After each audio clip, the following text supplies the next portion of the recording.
ำลังเลยมีต้น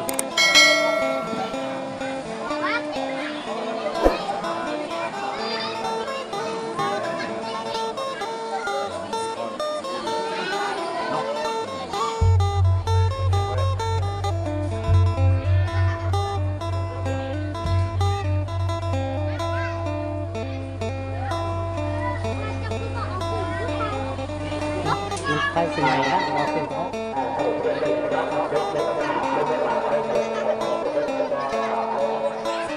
กราบลงมานี่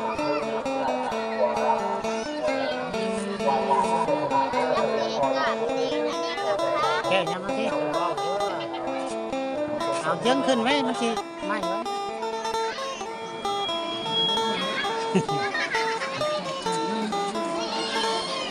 ได้เลยดิดูชื่อเขาเยอะกว่ากันเขาเยอะเขาเรียกเทียนนะเยอะนะสิบอกให้เยอะสิตาสิ อย่าเฮ็ดไปได้ไหมนี่มันก็สิมอดอย่าเฮ็ดนี่ไปให้สั้น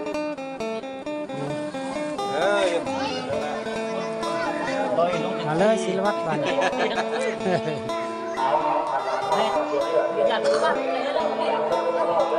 ไล่มาพี่นะ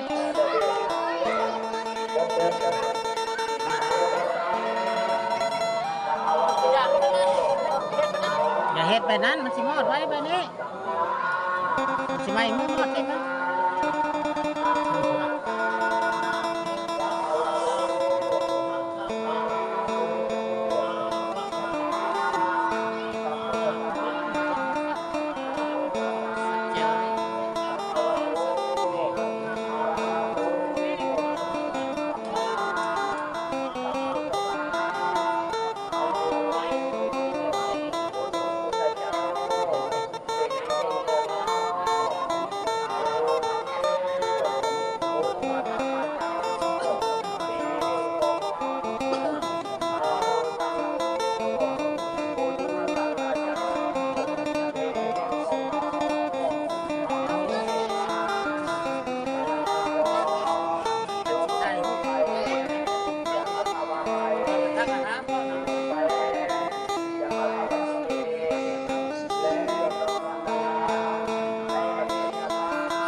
นั่งเลยจ้ะ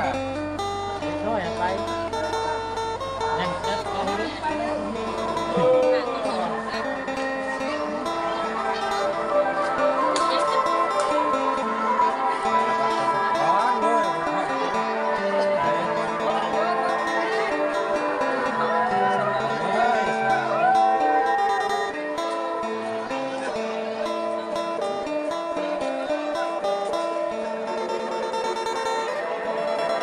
ข้าวย่างนี่ก็จับเอา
ไปได้ไหมศิลวัตร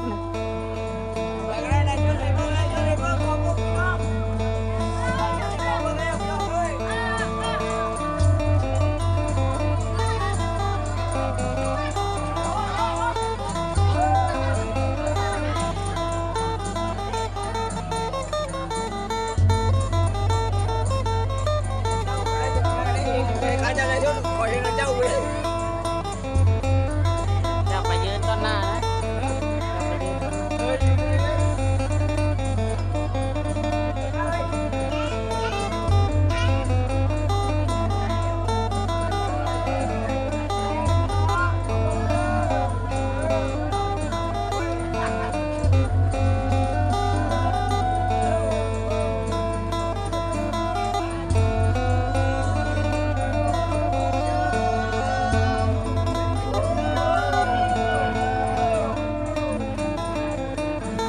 บรรยากาศสด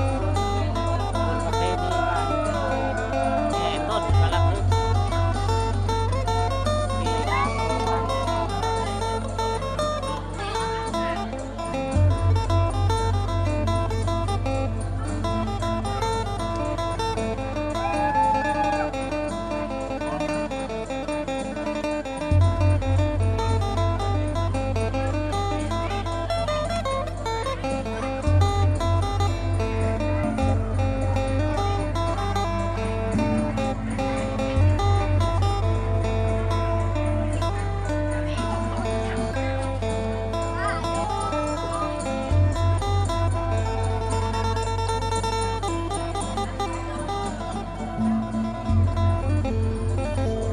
ขึ้นแล้ว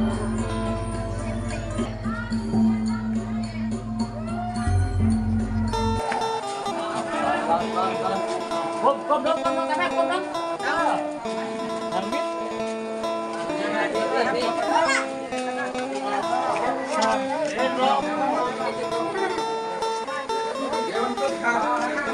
ครับสุดๆ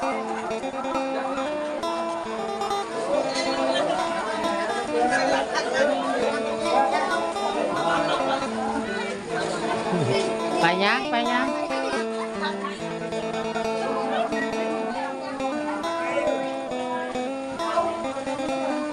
รุ่นกูไม่เกิดบันเอาวันมาไปทางวัดเองนะ